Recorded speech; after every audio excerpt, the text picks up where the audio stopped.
Salam, selamat sore. Nama saya Francisca Silastria Natasha Jimenez dengan NIM 23101081. Saya dari kelas PKK 4 semester 4. Pada kali ini saya akan menjelaskan mengenai jawaban soal UTS pada mata kuliah Sejarah Gereja Indonesia. Sejarah Gereja Katolik di Indonesia ada beberapa poin yang dapat menjadi penjelasan secara rinci dan tepat. Yang pertama, awal kedatangan Katolik di Nusantara bersamaan dengan ekspansi kolonialisme Eropa yang terjadi pada abad ke-16. Pada tahun 1511, Portugis menaklukkan Malaka yang menjadi pintu gerbang penyebaran agama Katolik di Asia Tenggara. Misi Katolik berkembang dengan kedatangan Santo Franciscus Xaverius pada tahun 1546 sampai 1547 yang berkarya di Ambon, Ternate, dan Morotai. Poin B, perkembangan Katolik di bawah kekuasaan POC. Pada abad ke-17, Gereja Katolik mengalami tantangan besar ketika Belanda yang mayoritas beragama Protestan mengambil alih wilayah Nusantara dari Portugis. POC melarang penyebaran agama Katolik dan mengusir para misionaris Katolik. Yang C, kebangkitan kembali Gereja Katolik. Pada abad ke-19, setelah POC bubar pada tahun 1799, Belanda mulai toleran pada agama Katolik. Pada tahun 1807, Paus Pius yang ke-7 membentuk Vikariat Apostolik Batavia yang menjadi tonggak resmi pada agama Katolik. Yang D, Gereja Katolik pada masa kemerdekaan setelah tahun 1945 semakin berkembang dan berkontribusi dalam berbagai bidang seperti pendidikan dan kesehatan. Yang E, peran Gereja Katolik dalam masyarakat modern, yakni berkontribusi dalam membangun perdamaian dan persaudaraan di tengah masyarakat yang beragam. Yang kedua, masuknya agama Katolik ke Indonesia pada abad ke-16 sampai abad ke-17, yaitu agama Katolik masuk ke Nusantara bersamaan dengan ekspansi kolonialisme Eropa pada abad ke-16. Bangsa Portugis melakukan perjalanan laut untuk mencari jalur perdagangan rempah-rempah. Selain motif ekonomi, mereka juga membawa misi penyebaran agama Katolik yang dikenal sebagai semangat Deus, Gloria et Passion atau Tuhan, kemuliaan, dan kekayaan.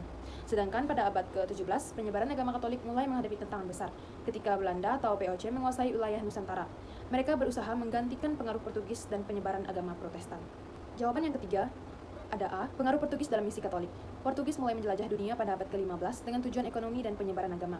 Pada tahun 1511, Portugis menaklukkan Malaka dan mulai memperkenalkan agama Katolik di wilayah Nusantara.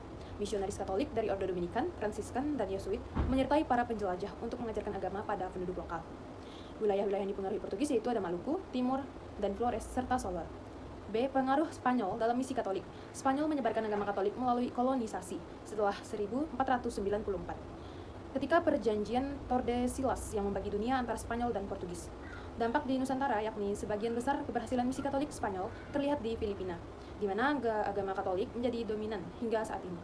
Jawaban yang keempat, misi Katolik pada masa kolonial Belanda di Indonesia memiliki dinamika yang cukup kompleks karena dipengaruhi oleh kebijakan politik Belanda, peran tarekat misionaris, serta interaksi dengan masyarakat lokal dan agama yang sudah ada. Awal misi Katolik di Indonesia pertama kali diperkenalkan oleh Belanda pada abad ke-16, khususnya di berbagai wilayah. Adanya pengaruh kebijakan POC pada tahun 1602 sampai 1799, serta berbagai pemulihan misi Katolik di era pemerintahan kolonial Belanda setelah tahun 1800, dan adanya peran tarekat misionaris antara lain Serikat Yesus, Socias Verbi atau biasa disebut SPD, Kongregasi Mis, Lasaris, dan Misionaris Hati Kudus. Kontribusi misi Katolik dalam bidang pendidikan, kesehatan, dan perkembangan sosial, serta berbagai tantangan misi Katolik terutama awal periode POC. Jawaban kelima, A. Pada abad ke-7, perkembangan gereja Kristen sangat dipengaruhi oleh perubahan politik, teologis, dan ekspansi agama lain, terutama agama Islam. Kekristenan di Kekaisaran Bizantium atau Romawi Timur. Kekaisaran di bawah Kaisar Heraklius pada tahun 610 sampai 641 menghadapi tantangan besar dari Kekaisaran Persia, Sasaniyah, dan kemudian dari ekspansi Islam. Penyebaran agama Islam dan dampaknya bagi gereja pada tahun 632, Nabi Muhammad wafat, dan umat Islam mulai melakukan ekspansi ke wilayah-wilayah Kristen di Timur Tengah, Afrika Utara, dan Persia. Kekristenan di Eropa Barat dipengaruhi kepausan Roma dan misionaris dari Irlandia serta dari Inggris. Jawaban yang B, sejarah gereja di Nusantara memiliki perjalanan panjang yang dimulai sejak abad ke-14 hingga sekarang. Awal mula Kristen di Nusantara pada abad ke-14 sampai abad ke-16. Perkembangan gereja Katolik di era kolonial Portugis ada pada abad ke-16. Dominasi Belanda dan perkembangan Protestan ada pada abad ke-17 sampai abad ke-19. Kebangkitan Katolik kembali ada pada abad 19 hingga awal abad ke-20.